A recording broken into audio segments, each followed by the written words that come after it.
जुलै 28 रोजी समाप्त झालेल्या मंगळ केतूच्या अशुभ युतीनंतर कर्क, सिंह आणि तुळ राशींसाठी अत्यंत शुभ काळाची सुरुवात झाली आहे.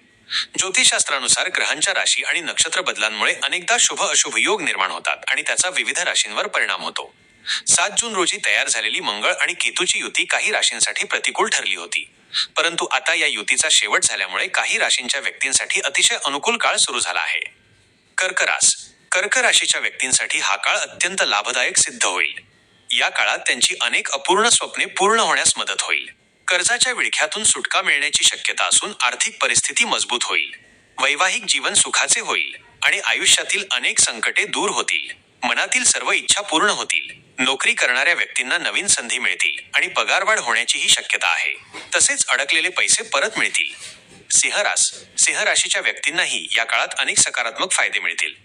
मंगळ केतूचा अशुभ संयोग त्यांच्या राशीच्या लग्न भावावर होता, जो आता समाप्त झाल्यामुळे कामातील सर्व अडथळे दूर होतील.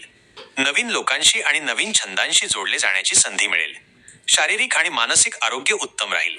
मित्रांसोबत चांगला वेळ घालवता येईल आणि त्यांच्या सर्व अडचणी दूर होतील. मुलांकडून आनंदाची बातमी मिळेल आणि कुटुंबातही आनंदी वातावरण राहील. तुळ रास. तुळ राशीसाठी हा काळ अत्यंत लाभकारी सिद्ध होईल. या काळात त्यांच्या आयुष्यात आनंदाची बहार येईल. करिअरमध्ये चांगली प्रगती होईल आणि त्यांना अनेक आकस्मिक धनलाभ होण्याची शक्यता आहे. प्रत्येक कामात कुटुंबियांची साथ मिळेल. स्पर्धा परीक्षांमध्ये यश मिळेल आणि वरिष्ठ अधिकारी त्यांच्या कामावर खुश असतील. नात्यांमधील दुरावा दूर होईल आणि त्यांच्या मेहनतीचे कौतुक केले जाईल. वरिष्ठांकडून मिळालेली प्रशंसा त्यांच्यासाठी नवीन उत्साह निर्माण करेल. या तिन्ही राशींसाठी येणारा काळ धनलाभाचा, प्रगतीचा आणि सुखाचा असेल, ज्यामुळे त्यांच्या जीवनात नुसती चांदी नांदेल,